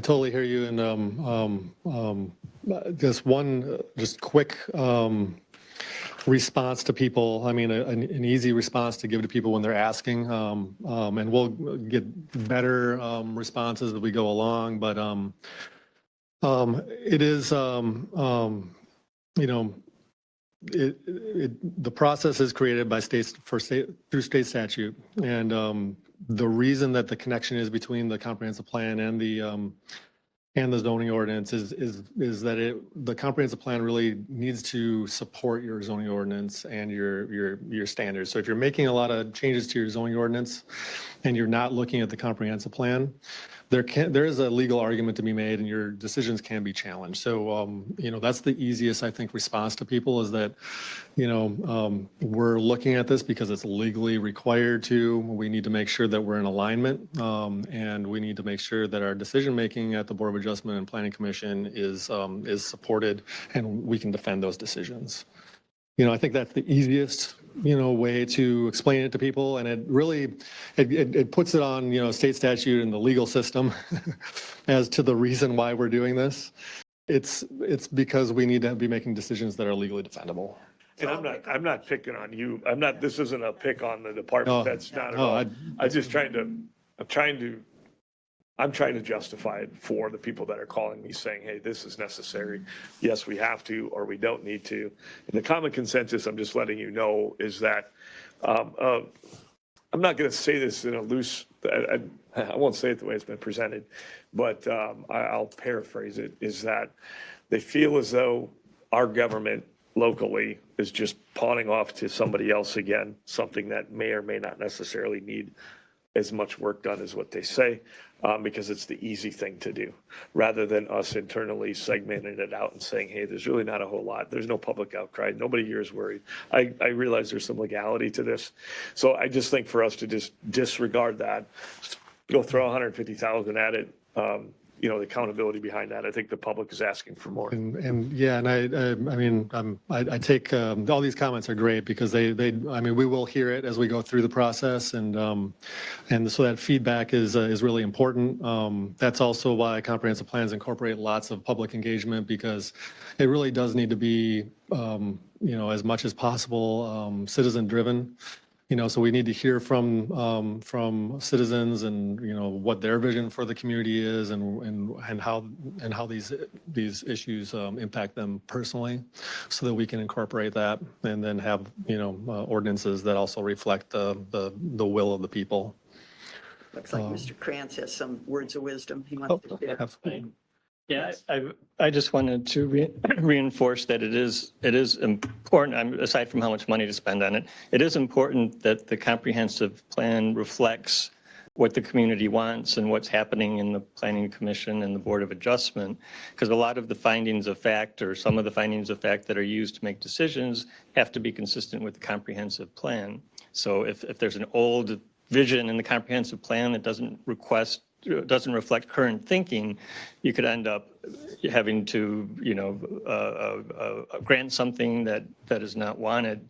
And I think the other part of, from a legal standpoint, is that the comprehensive planning process is the public input opportunity to set the big picture that will guide the decisions, which makes them easier to defend when somebody challenges them.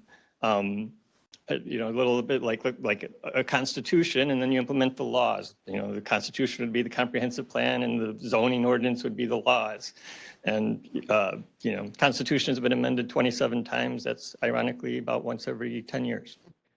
So I just wanted to make sure you understood the correlation between, you know. I think we do. It's just the question is exactly what you just laid to, which is what needs to, nobody knows, nobody can give me one thing that needs to change. Why are we spending all this money? That's the issue. They realize their part. They realize what it's for. They know what it is. I think what it is nobody's come up and said there's this major thing that needs to happen, that you need to take my money and review all of this. They're saying, can't we just do the few little things we need to do? I think they get the point. I think they understand what it is. I think the legalities are there. All that stuff is there. The question comes, we're throwing a lot of money at something with zero public outcry that something needs to happen. Nobody can give me one thing that needs to happen other than some generalities that I say, can we handle them internally? So as being accountable to the taxpayer, I'm just looking for these, not the overview and the why it needs to happen and all that, but the what are we actually physically trying to change, achieve? The physical action that's going to take place. Hey, we have a need because we've got a major development in the county and it's disrupting all these things. That's what they're looking for, that we've got to go through and rewrite the whole program, not just a segmented aspect of it. I hope I'm explaining myself. So- Commissioner Meyer. Thank you. I do support moving forward, hiring the consultant and updating.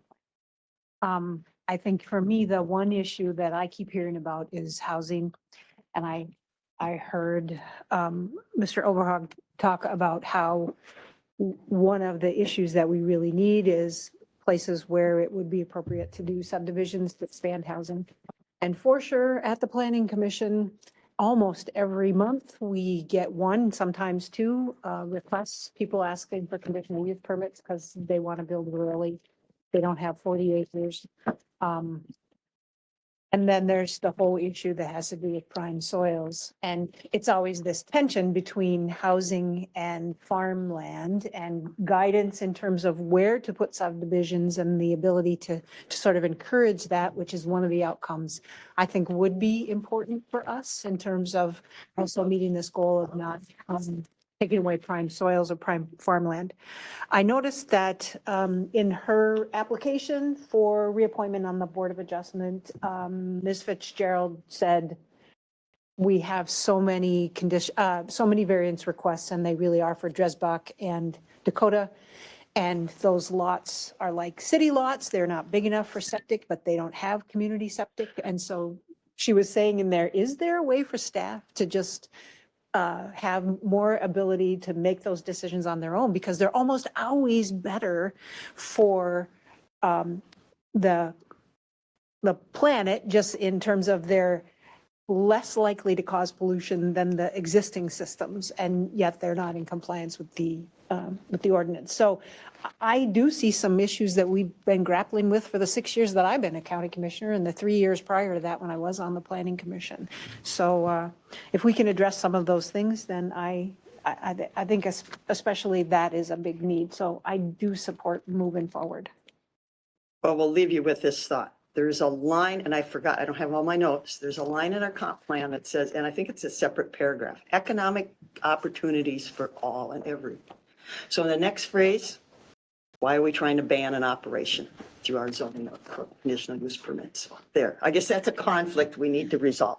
Economic opportunity for all, but no, only certain things will allow in Winona County. All right, is that did you get out of us what you needed today? I think so. Okay. I got good comments from all of you, so thank you very much. I do appreciate your it. time. Yes, appreciate your time. Thank you. And we'll look forward to Eric's report, because I just don't remember seeing that one. Pressure's on. Yeah, pressure's on. You got to perform. I'll All move right. to adjourn the committee of the board. Second. We have a motion and a second to adjourn the committee of the board. All those in favor say aye. Aye. Opposed, nay. Adjourn. Thank you. All right. So Maureen, do we have interviews at 12:45? Also, Or 12:45. Yeah, I saw 12, I had 12:30 written What time down, did and then interviews start? 12:30, they asked us to be here at 12:30, but 12:30, and this, Yep. yeah. are you going home or coming? No, I'm You just staying? staying. It doesn't, yeah. We're trying to refill the assessor. Yeah, okay, see ya. Yep, see you guys. Bye, Josh. Oh, did you have something? No, I moved it. No. Oh, okay, How you does it with it? there you go. Okay, I gotta go see the computer guys. Are you having trouble with your Well, No this worries. pad? This particular one won't open up PDFs. My little red one, I just hit it and it opens up. This one wants me to buy something, wants me to do something. Well, that's annoying. Yeah, it is. It is, and I don't know what's different about it. It's an Apple product. There's something different about it. Okay, so 12:30. Yes, see you later. All right. I plan to go to the NCD meeting. Well, let's hope it gets up to 20 again today. Yesterday was pretty nice in the end. The sun was shining. I know, when I walked out to get the mail, it was a pleasant surprise. Beautiful night skies. Oh, yeah, yeah, beautiful sunrise this morning, really pink. See you, Dale. See you, Dale. Okay. Yes. Can we touch base at some point, Wayne? Just real quick? Absolutely. Both of you. Yeah. You remember I had a campaign committee when I ran? Yeah. Yeah, for the Miss Jen. After he left working for Farmfield, he went to work for Snowway. Did design snow houses. Okay. So the group is still trying to stay together. The